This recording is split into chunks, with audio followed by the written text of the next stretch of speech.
नमस्कार, जनवार्तामध्ये आपल्या सर्वांचं स्वागत। सर्वप्रथम पाहूया ठळक बातम्या।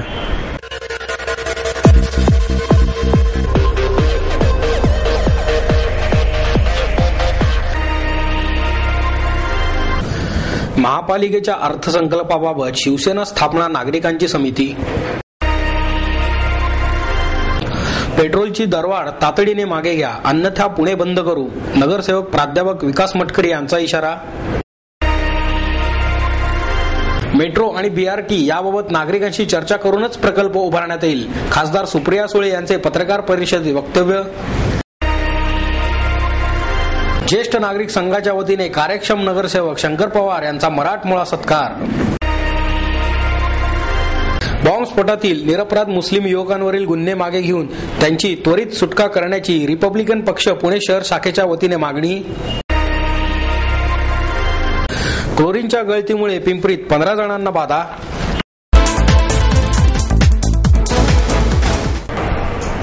महापालिकेच्या अर्थसंकल्पाबाबत शिवसेना नागरिकांची समिती स्थापन करणार। नागरिकांवर करवाढ लादण्यापेक्षा जकात रोखावी, ज्येष्ठ नागरिकांच्या विरंगुळा केंद्राचे नियोजन करावे, आरोग्य निधीत वाढ करावी, लाल बत्ती भागात महापालिकेच्या निधीचा संपूर्ण वापर व्हावा, बीआरटीपेक्षा सध्याची सार्वजनिक वाहतूक व्यवस्था सुधारण्यासाठी अर्थसंकल्पात तरतूद करावी, अशा सूचना नागरिकांनी केल्या। या ऐकून घेत शिवसेनेचा जिल्हा संपर्क प्रमुख डॉक्टर नीलम गोरे यांनी अर्थसंकल्पात या मागण्या पूर्ण करण्यासाठी नागरिकांची समिती स्थापन करण्यात येईल असे सांगितले। महापालिकेच्या आगामी अर्थसंकल्पात नागरिकांच्या कोणत्या अपेक्षा आहेत त्या जाणून घेण्यासाठी शिवसेना भवनमध्ये आमदार डॉक्टर नीलम गोरे यांनी नागरिकांशी संवाद साधला। आमदार महादेव बाबर, गटनेते श्याम देशपांडे, माजी शहर उपप्रमुख शरद गांजेवाले आदी उपस्थित होते। ज्येष्ठ नागरिक संघटनेचे सेठ म्हणाले, अंदाजपत्रकात ज्येष्ठ नागरिकांसाठी केवळ 22 लाख रुपये मिळतात। विरंगुळा केंद्रांच्या नावाखाली जागा दिली जाते, पण त्यात कोणत्याही सुविधा नसतात।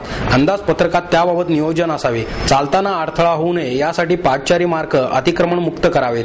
पतंजली योग समितीचे वसंत पाटील म्हणाले, शहरातील आरोग्य सेवेसाठी अंदाजपत्रकात केवळ 3% तरतूद आहे, ती वाढणे आवश्यक आहे।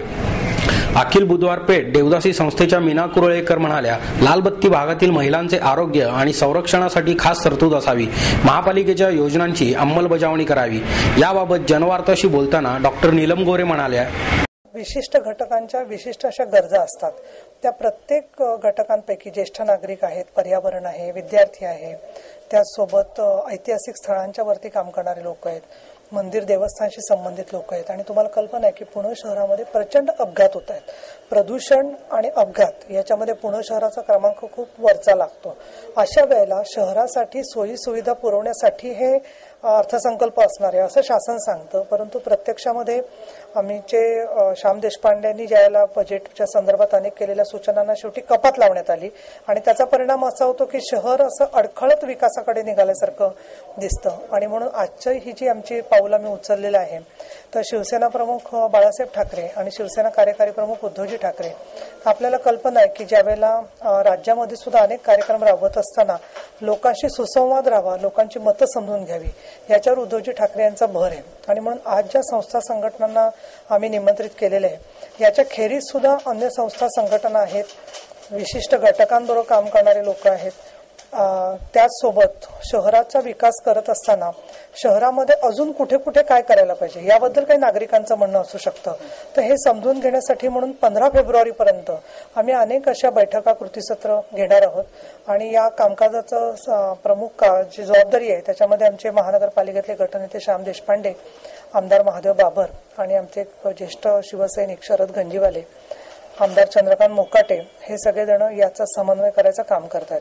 तर माझी आपल्यामार्फत नागरिकांना विनंती आहे की त्यांना अर्थसंकल्पाबद्दलच्या ज्या अपेक्षा असतील त्या आम्ही एक विरोधी पक्ष म्हणून मांडूच, परंतु त्याचबरोबर ज्याला महापालिकेमध्ये न्याय मिळणार नाही त्याच्यावरती आम्ही पाठपुरावा करत राहू आणि वेळ पडली तर विधानसभेच्या अधिवेशनात सुद्धा त्याच्यावर आम्ही आवाज उठवू। परंतु खरा प्रश्न असा आहे की राजकीय इच्छाशक्ती सत्ताधाऱ्यांची कुठेतरी कमी पडते आणि या दृष्टीने जनमताचा दबाव चांगला अर्थसंकल्प होण्यासाठी आला पाहिजे अशी आमची अपेक्षा आहे। आणि आपण ज्यांना काही माहिती पाठवायची असेल तर आम्ही आमच्या पत्रकामध्ये मेल आयडी पण दिलेले आहेत, ते पण आपण जाहीर करा। दूरध्वनी क्रमांकही आम्ही आपल्या समोर ठेवतोय जनतेसाठी। तर ही माहिती जर का आमच्याकडे पोहोचली तर आमचे नगरसेवक नगरसेवक, प्रत्येक वॉर्डामधले आमदार, त्याचबरोबर आमचे खासदार शिवाजीराव आढळराव पाटील आणि मी स्वतः, आम्ही सर्वजण मिळून महापालिकेचा अर्थसंकल्प अधिक चांगला व्हावा या दृष्टिकोनातून आमचा प्रयत्न राहणार आहे.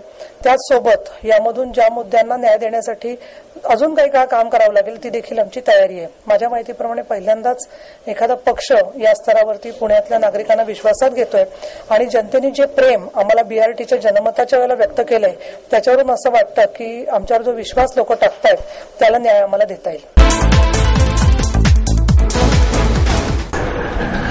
मराठी चित्रपटातील आघाडीच्या सिनेतारका आणि पुणे जिल्हा महिला कबड्डी संघातील सामन्याने पुणे महापौर चषक कबड्डी स्पर्धेचे उद्घाटन झाले.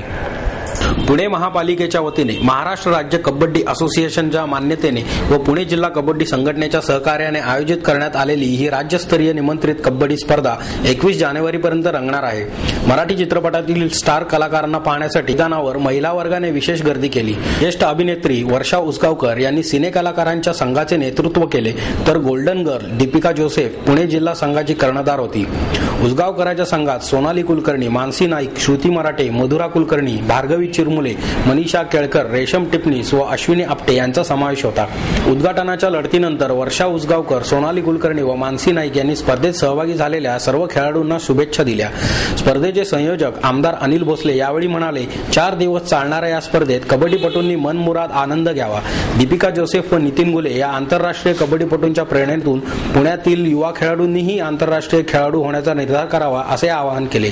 यावेळी पुण्याचे महापौर मोहनसिंग राजपाल, पिंपरी चिंचवडचे माजी महापौर नानासाहेब शिरोळे, नगरसेवक बाबूराव चांदेरे, पुणे जिल्हा कबड्डी संघाचे सहकार्यवाहक मधुकर नलावडे आदी मान्यवर उपस्थित होते. श्रद्धेतूनच प्रयत्नांची निर्मिती होत असते असे मत सर्वोच्च न्यायालयाचे माजी न्यायमूर्ती पी.बी. सावंत यांनी व्यक्त केले.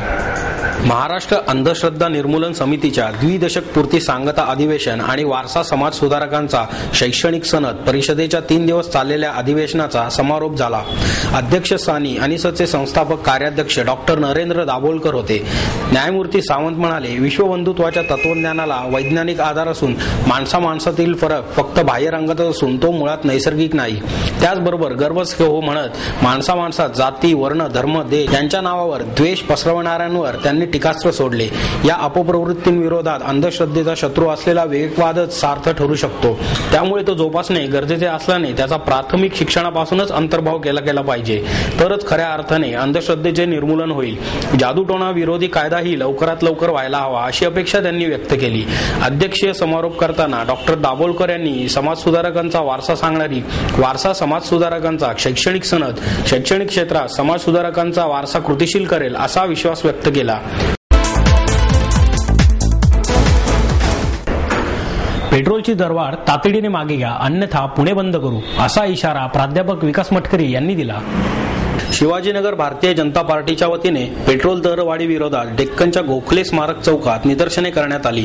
यावेळी पक्षाचे शहर उपाध्यक्ष चिटणीस जयंत भावे, युवा मोर्चा सरचिटणीस गणेश घोष, शिवाजीनगर अध्यक्ष सुधीर अल्लाट, ओमकार कदम, लक्ष्मण लोखंडे यांच्यासह मोठ्या संख्येने कार्यकर्ते सहभागी झाले होते. प्राध्यापक मटकरी म्हणाले की 100 दिवसात महागाई कमी करू असे आश्वासन देऊन काँग्रेस आघाडी सत्तेवर आली. प्रत्यक्षात एका वर्षात 7 वेळा पेट्रोल दरवाढ केल्याने मागील वर्षाच्या तुलनेत 14 रुपयांनी पेट्रोल महागले. ही दरवाढ जनतेवर अन्याय करणारी असून पेट्रोलियम कंपन्यांनी चंगळवाद कमी करून खर्चावर नियंत्रण आणण्याची गरज आहे असेही त्यांनी यावेळी सांगितले.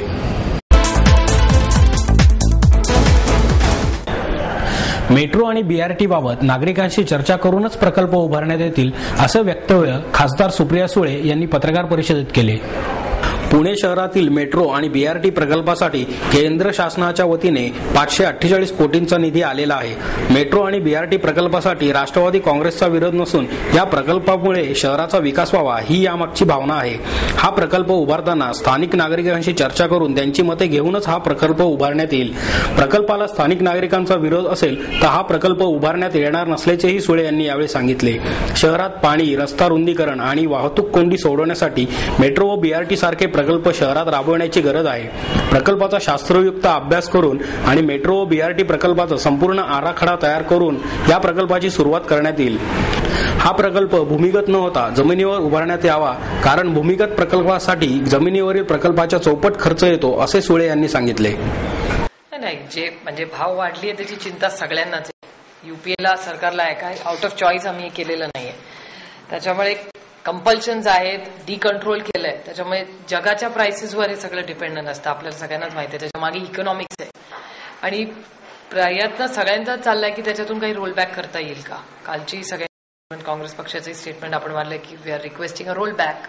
ममताजींनी पण तेच स्टेटमेंट केलंय, डीएमकेनी पण तेच केलंय, एनसीपीची पण मागणी आहे की जे काही रिअलिस्टिक असेल जेवढं करता येईल तेवढं रोल बॅक करावं.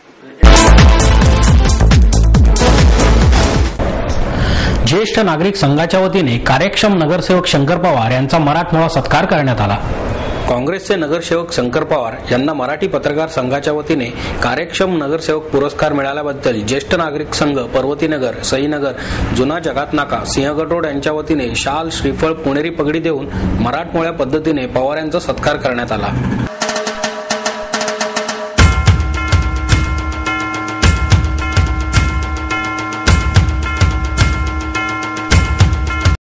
यावेळी नगरसेवक अनिल जाधव, ज्येष्ठ नागरिक संघाचे सेक्रेटरी भालचंद्र मराठे, ज्येष्ठ नागरिक संघाचे सभासद आदी मान्यवर उपस्थित होते. यावेळी स्थानिक नागरिकांनी शंकर पवार यांचे कौतुक केले तसेच चांगल्या भावना या कार्यक्रमाच्या प्रसंगी व्यक्त केल्या. वार्ड क्रमांक 104 चे नगरसेवक शंकरभाऊ पवार यांना कार्यक्षम नगरसेवक म्हणून पुणे पत्रकार महासंघातर्फे सन्मानित करण्यात आलं आणि त्या दृष्टिकोनातून आम्ही आमच्या या परिसरातील ज्येष्ठ नागरिक संघातर्फे त्यांचा सत्कार करायचं योजलेलं आहे. केवळ आपल्या स्वतःच्या कार्यशैलीने कुठल्याही प्रकारचा सर्वसामान्य माणसाच्या सर्वसाधारण कामासाठी देखील जीव झोकून काम करणारे असे आमचे नगरसेवक, असा आमचा गेल्या 4 वर्षातला अनुभव आहे. आणि असे जर पुणे महानगरपालिकेमध्ये सर्वच्या सर्व नगरसेवक जर निर्माण झाले तर पुण्याचं संपूर्ण भवितव्य, संपूर्ण कायापालट करण्याचं सामर्थ्य त्यांच्यात आहे आणि असे नगरसेवक निर्माण व्हायला पाहिजेत अशी माझी स्वतःची वैयक्तिक इच्छा आहे. या त्यांनी केलेल्या एकूण कार्याबद्दल मी माझ्या संघातर्फे त्यांचं सुयोज चिंततो आणि आमच्या संघाच्या वतीने त्यांना पुणेरी पद्धतीने पुणेरी पगडी देऊन सत्कार केलेला आहे. बॉम्बस्फोटातील निरपराध मुस्लिम युवकांवरील गुन्हे मागे घेऊन त्यांची त्वरित सुटका करण्यात यावी अशी मागणी रिपब्लिकन पक्षातर्फे पुण्यात करण्यात आली. या संदर्भात जिल्हाधिकारी कार्यालयावर पक्षातर्फे निदर्शने करण्यात आली. त्यांनी दिलेल्या पत्रकात नमूद केले की मालेगाव, अजमेर आणि हैदराबाद स्फोटात काही हिंदुत्ववादी संघटनांचा हात होता अशी कबुली समझोता एक्सप्रेस बॉम्बस्फोटातील आरोपी असीमानंद यांनी दिली. त्यामुळे या प्रकरणी ज्यांना अटक करण्यात आली त्यांची त्वरित सुटका करावी. राज्यातील काही स्फोटात अशा संघटनांचा हात असल्याचे स्पष्ट झाले. त्याकरिता साध्वी प्रज्ञा सिंग, कर्नल प्रसाद पुरोहित, समीर कुलकर्णी अशा लोकांवर कारवाई सुरू आहे. म्हणूनच तपास यंत्रणेची दिशा बदलावी आणि अशा प्रकारच्या संघटनांची कसून तपासणी करण्यात यावी अशी मागणी पक्षाने यावेळी केली. पक्षाच्या वतीने जिल्हाधिकाऱ्यांना निवेदन देण्यात आले. यावेळी परशुराम वाडेकर, नवनाथ कांबळे, रफिक दफेदार, फिरोज मुल्ला आदी कार्यकर्ते मोठ्या संख्येने उपस्थित होते. क्लोरीनच्या गळतीमुळे पिंपरीत 15 जणांना बाधा झाली. भटनगर येथील महापालिकेच्या जलशुद्धीकरण केंद्रातील क्लोरीन वायूच्या गळतीमुळे नागरिकांना घशात खवखवणे, डोळे चुरचुरणे असा त्रास झाल्याने 15 जणांना यशवंतराव चव्हाण रुग्णालयात दाखल करण्यात आले. या घटनेची खबर मिळताच अग्निशमन दलाचे जवान घटनास्थळी दाखल झाले आणि वायुगळती आटोक्यात आणण्याचा प्रयत्न केला. 4 जवानांनाही वायुगळतीची बाधा झाली. पहाटे 6 वाजण्याच्या सुमारास हा प्रकार उघडकीस आला. पाणी पुरवठा अधिकारी तातडीने घटनास्थळी दाखल झाले. त्यांच्या पाठोपाठ अग्निशमन दलाचे कर्मचारीही आले आणि त्यांनी गळती आटोक्यात आणण्याचा प्रयत्न केला. परिसरात राहणाऱ्या नागरिकांनी श्वासोच्छवासाचा त्रास होत असल्याची तक्रार केली. रात्री उशिरा चोरट्यांनी क्लोरीन वायू असलेल्या सिलेंडरचे व्हॉल्व चोरून नेल्यामुळेच ही गळती सुरू झाली असावी असा प्राथमिक अंदाज अधिकाऱ्यांनी व्यक्त केला. क्लोरीन वायूची गळती होण्याचा गेल्या 6 महिन्यातील हा दुसरा प्रकार आहे. क्लोरीन वायूच्या सिलेंडरमध्ये सुमारे 1000 किलो वायू होता. त्यामुळे या परिसरात राहणाऱ्या बाधित लोकांच्या रक्ताचे नमुने घेण्यात आले आहेत. सकाळी उशिरापर्यंत ही वायूगळती काही प्रमाणात सुरूच होती असे स्थानिक रहिवाशांनी सांगितले.